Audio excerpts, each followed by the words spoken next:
Makabog sa akin tol. Dito. Dito umabog sa akin.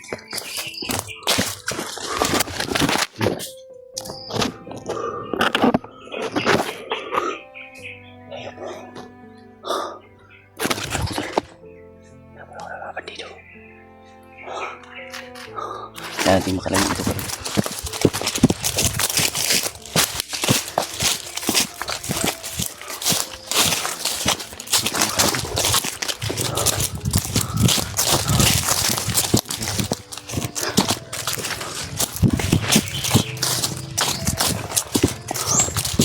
Mararinig ako sigawan. Kaya sinubukang pintukan. Problema lang. Hinabol ako.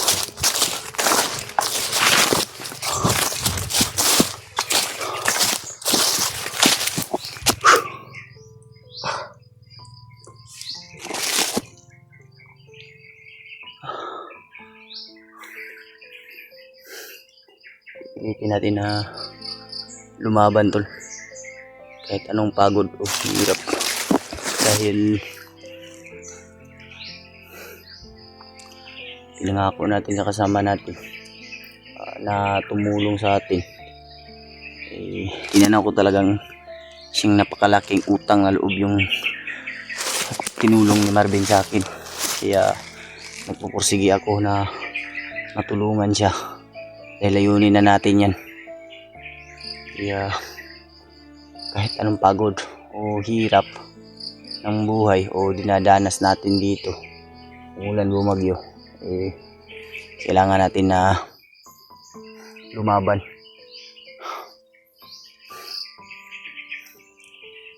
Sa mga hindi pa nakasubscribe mga tol, subscribe na lang din po para updated po kayo sa bago nating ilalabas na video. At ma-share nyo rin po yung mga impormasyon.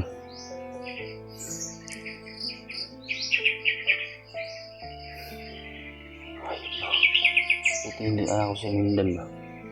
Parang may ano din sila doon, nahabol. Iwan ko lang kung sino ba.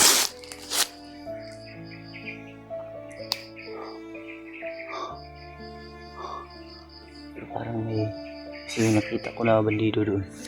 Marami talagang umabol sa akin mga tol. Tapos yung bandido na nakita ko dyan,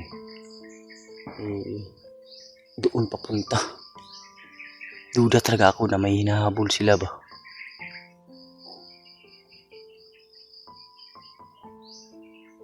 Balak ko sanang sundan yun. Problema, baka madami rin sila at makita ako ulit. Safety na rin sa lugar na to. Natin talaga natin dito. Ito na ako sa area na to.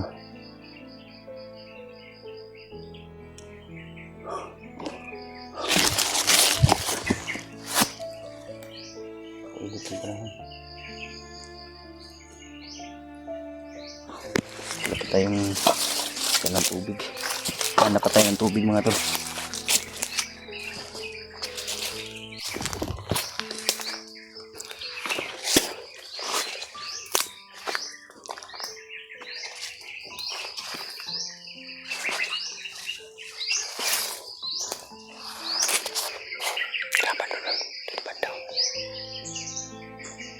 Magalaw. Kailangan talaga natin talasan yung mga paningin natin. Iwas disgrasya.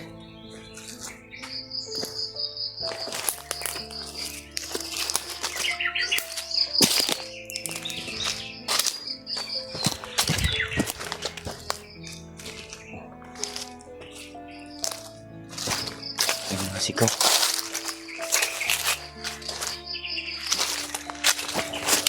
Ayun, hindi ako sigaw tol. Siguro may biyak sila dyan. Parang iwan ko lang kung pumasok dito yung mga boses nila, pero parang napakasaya nila ba. Parang may iwan ko lang kung may nahuli ba sila o andyan siguro yung bihag na asawa ni Marvin at anak. Subukan kong lapitan. Sana hindi tayo mahuli o makita. Yung kamay ko. Yung mamaga yung kamay ko mga to.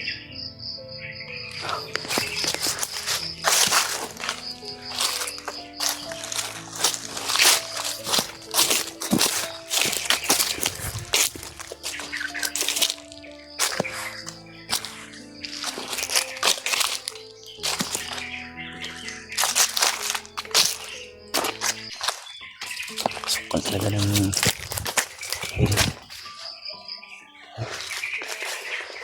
busis talaga akong narinig. Ang gulong ko dito ba? Oo.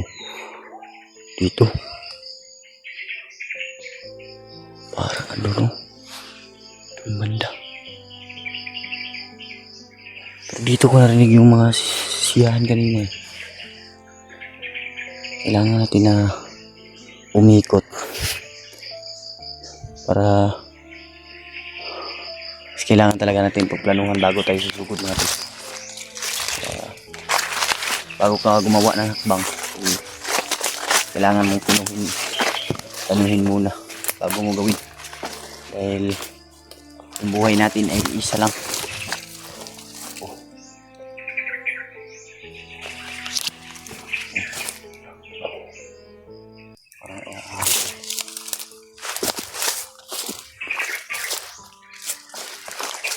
Naawa na kaya ko yung Marvin mga tol.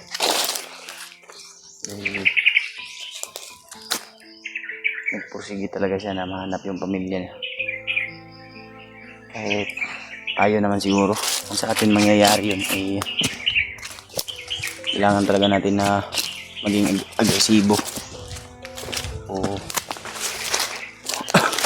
maging siguro yung iniisip niya ay makikita lang sila hindi niya na siguro inisip yung kapakanan ng kanyang sarili ba, kaya ganun na lang siya ka agresibo. Dito banda yung mga sigaw na naririnig ko, parang masaya sila pero hindi ko alam kung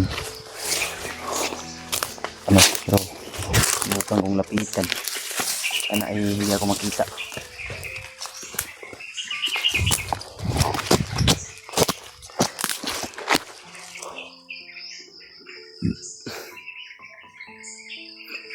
Kasi na tayo imasdan tingnan natin yung paligid.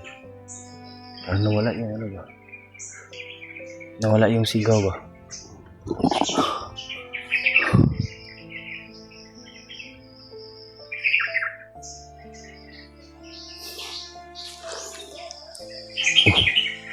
Meron naman kung banda ba dito o dito. Kaya pagkikinggan natin tol kung saan banda yan. Kasi susubukan natin lapitan para alamin rin natin kung ano yung pinagkakasiyahan nila. Basta yung isipin lang natin palagi na maging alerto at mag-ingat sa bawat hakbang kasi marami ding mga landmine na nakatanim dito.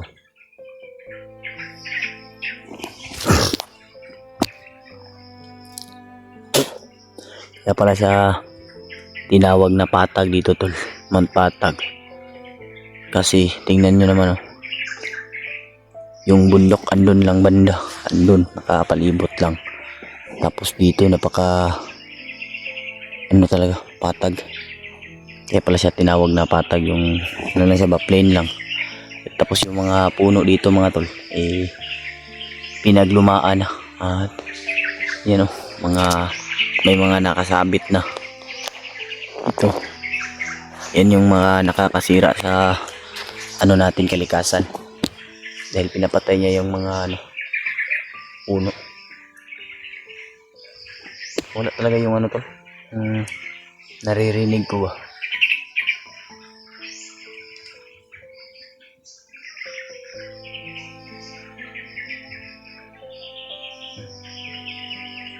ano talaga.